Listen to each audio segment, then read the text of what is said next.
Hey, je sais que tu sais qu'il faut sortir de ce cercle vicieux, passer ta vie à gérer des urgences, traiter les problèmes des autres avec des petites solutions que tu es obligé de bricoler parce que tu n'as pas le temps, ou lancer des projets RH que tu finis par porter tout seul. Mais en fait, ton job de RH, clairement, c'est pas ça. C'est de porter ta stratégie et la faire vivre. Alors c'est pour ça que tu as besoin d'une méthode pour structurer ta fonction RH, pour enfin te concentrer sur ce que tu fais de mieux, ton job. Et cette méthode, je l'ai volée aux ingénieurs. C'est le Lean appliqué au RH. 4 modules d'une heure en visio avec des pairs. 3 workbooks et des templates pour gagner du temps, retrouver de la sérénité et te concentrer sur ce qui a vraiment de la valeur. Alors, il y a seulement 8 places ouvertes jusqu'au 12 septembre. Tu cliques sur le lien en description de l'épisode pour en savoir plus et pour me rejoindre. Bon, allez, on reprend l'épisode. C'est parti. Hello! Eh bien, écoute, encore un nouvel épisode. Alors, si tu me regardes sur YouTube, tu verras que là, je suis un peu, nature, peinture. Je termine, ces enregistrements.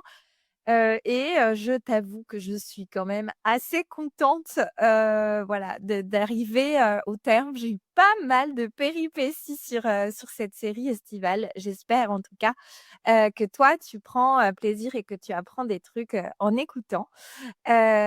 Donc tu connais maintenant le concept, on est sur une série, été, on est là pour, muscler, structurer, ta fonction RH avant de te faire broyer à la rentrée. Donc tu sais que le mardi suivant les 2 épisodes publiés de la semaine, tu reçois un mail avec des ressources que je te donne directement, dans, cet email-là, dans ton cahier de vacances. Alors si tu nous rejoins à partir de maintenant, tu peux écouter à partir de maintenant. Néanmoins, c'est quand même mieux que tu commences dès le premier épisode de cette série qui s'appelle «3 raisons de structurer, tes process RH». Alors, de quoi on parle aujourd'hui? On va parler d'un des sujets qui freinent bon nombre d'entre vous à structurer ses process, à structurer sa fonction RH. Souvent, la peur, l'inquiétude, c'est de devenir trop rigidifié. On va se dire: «Ah non, non, moi je veux pas, processer parce que, derrière, ça va être trop rigide, on va pas s'y retrouver et c'est pas comme ça que j'ai envie de travailler». Donc ça, c'est un peu un mythe et tu vas voir que je vais t'expliquer. Donc ce qui reste dans un coin de ta tête, c'est: «Et si je rigidifie?» Ah! Attends Cyril, je recommence. Donc ce qui reste dans un coin de ta tête, c'est: «Et si je rédige?» J'arrive pas, hein. Je recommence Cyril. Mais ce qui reste dans un coin de ta tête, du coup, c'est quoi? Si je processe, est-ce que je viens pas trop rigidifier? Et si je tue un peu l'agilité ou la souplesse qu'on a dans l'équipe? Et si j'impose un truc trop lourd qui va finir par bloquer tout le monde? Bon, je vais te le dire ici, structurer, ça n'est pas rigidifier. Ce qui vient à l'inverse rigidifier, c'est vraiment quand on structure, mais de façon inappropriée ou en tout cas que ce ne soit pas au juste besoin. Alors, je vais te montrer dans cet épisode comment on peut poser un cadre qui soit clair sans pour autant perdre ta capacité et la capacité de ton équipe à s'adapter. Déjà, je vais te dire un truc simple sur ce premier point, c'est que ce qui rigidifie vraiment, c'est en fait l'absence de cadre. Alors ça peut être contre-intuitif, mais tu crois qu'être souple, c'est ne pas structurer, vraiment ça, c'est un gros mythe. Parce que ce qui vraiment va venir épuiser, l'équipe, c'est quand, chacun fait, à sa sauce, quand les règles changent, selon qui est là, quand on repart de zéro à chaque fois presque qu'on refait, un process ou quand on doit, réexpliquer 15 fois un truc un peu de base. À ce moment-là, on pense qu'on est agile, on pense qu'on est capable de réagir facilement, en cas d'urgence et cetera. Mais en fait, là, on réenclenche quoi? On réenclenche tout simplement ce mode pompier permanent et ça, en fait, c'est pas de la liberté, c'est ce qu'on va appeler la variabilité subie. Donc on prend pas franchement de kiff, hein, à ce moment-là, on réenclenche tout simplement ce mode pompier. Alors, le deuxième point, c'est que structurer, c'est évidemment libérer de la bande passante parce que quand tu viens poser un process RH clair, tu viens pas le figer, tu libères, tu libères une partie de ton cerveau finalement et tu viens définir quoi? Tu viens définir les étapes incontournables, les rôles de chacun, ce qui peut être adapté aussi et c'est là qu'on vient donner un repère à ton équipe et le but, c'est pas de les enfermer dans une manière rigide de faire, mais c'est juste qu'ils sachent où est-ce qu'ils peuvent ajuster, où est-ce qu'ils peuvent, avoir leur touche personnelle et ce qui est essentiel pour le cadre et où là, pour le coup, il ne faut pas improviser. Donc concrètement, il faut aussi garder en tête que votre process, heu, vous allez le construire de telle manière, le 2 septembre, et qu'il va continuer d'évoluer pour coller le plus possible à votre juste besoin. Il est là tout l'enjeu. Donc un process, à l'inverse, il est absolument pas rigide. Si le process, il est rigide, c'est probablement qu'il est pas bon. Alors, il y a aussi un truc que je vois quand même assez souvent, c'est un process qui vient, par exemple, d'une maison mère. Alors ça, c'est un cas, assez fréquent. Vous avez une organisation, le cas typique, c'est ça, c'est que vous avez une organisation, multisite, par exemple, où vous faites partie d'un groupe, donc il y a des process qui sont imposés par le groupe et vous sur votre site en local, bah, ces process-là, ils sont carrément moins adaptés et pour le coup, là, vous avez pas trop le choix, il vous est imposé et cetera. Donc ça, on est d'accord que c'est compliqué à mettre en œuvre, mais qu'est-ce que ça signifie? Si votre process, vous le jugez trop rigide, ça signifie tout simplement que votre process, il est pas le bon parce qu'il est pas fait à votre juste besoin. En fait, il est vraiment là, le sujet. Alors ensuite, le troisième point de cet épisode, c'est que un process RH, il est justement là pour laisser de la place à l'humain. Structurer, ça veut pas dire déshumaniser, au contraire d'ailleurs, puisque le but de la structuration de votre fonction RH, c'est justement de gagner du temps pour en passer davantage sur les tâches à valeur ajoutée. Donc ça, encore une fois, c'est vraiment un mythe que de se dire, bah, si on processe tout, on sort de l'aspect humanisé de notre job. Heu, non, franchement, c'est absolument l'inverse.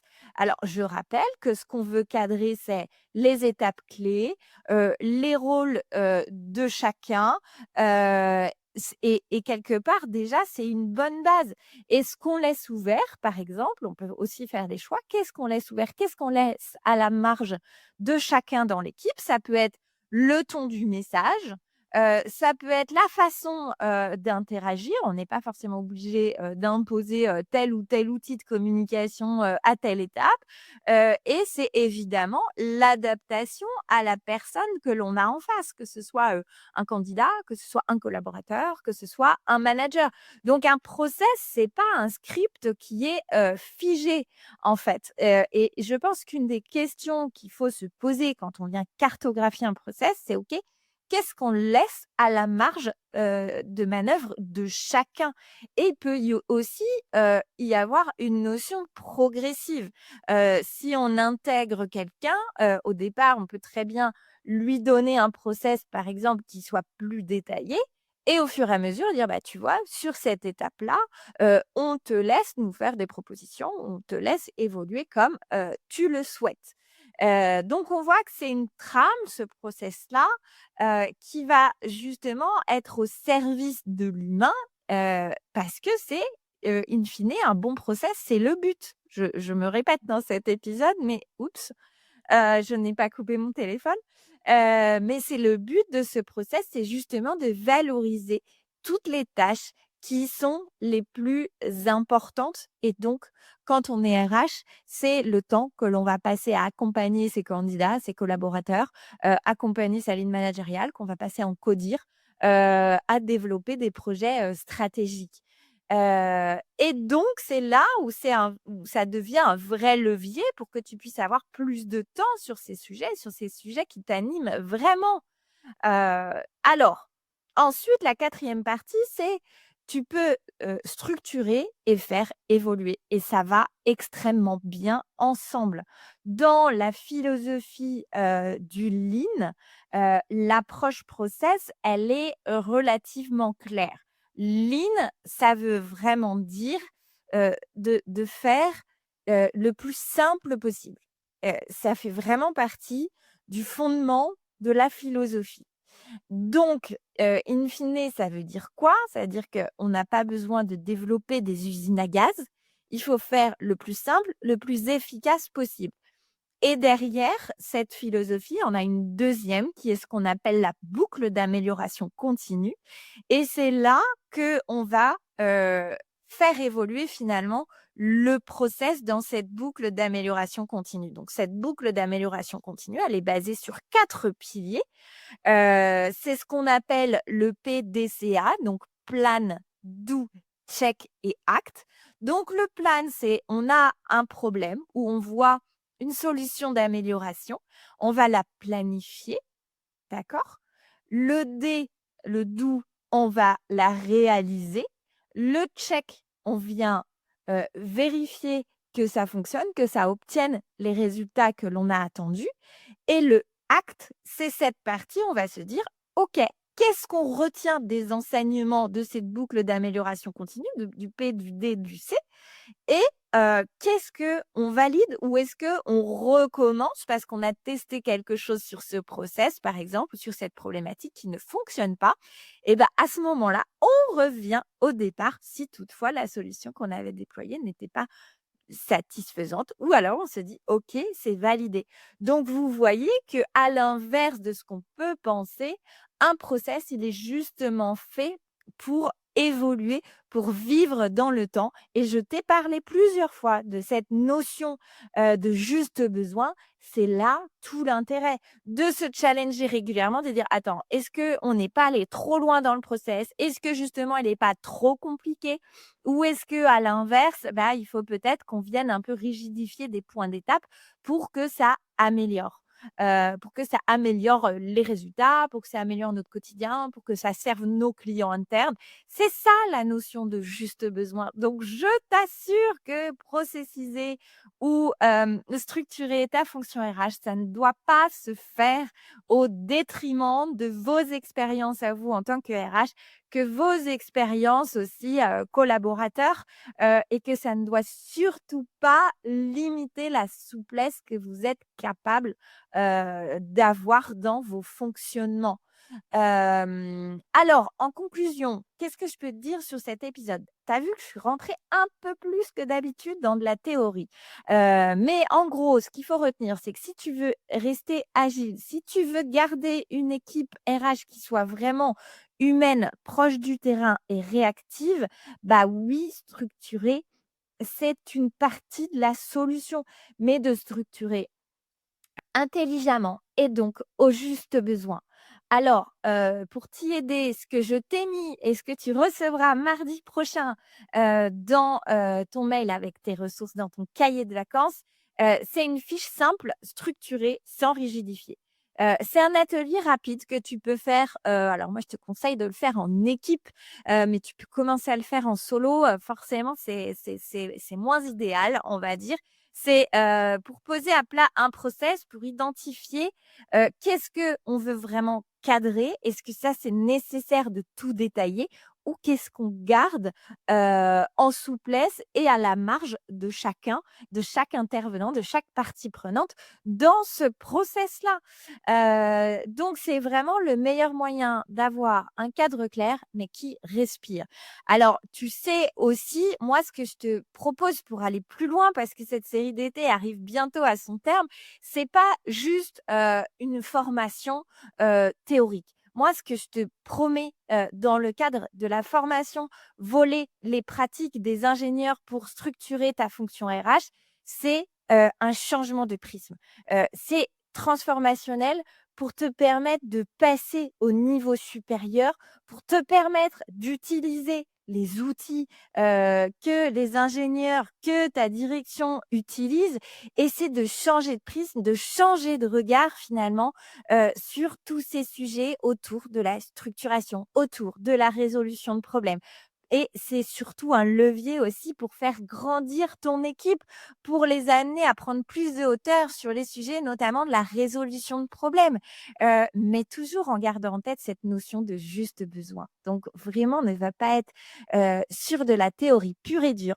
On va benchmarker, on va papoter autour de vos points, de vos irritants. Donc si tu veux en savoir plus, tu cliques sur le lien en description de l'épisode. Je t'explique tout sur ce lien-là. Allez, je te retrouve tout bientôt. Je te souhaite une belle journée, soirée, nuit. Je ne sais pas à quel moment tu m'écoutes, mais en tout cas, je te dis à bientôt. Bye.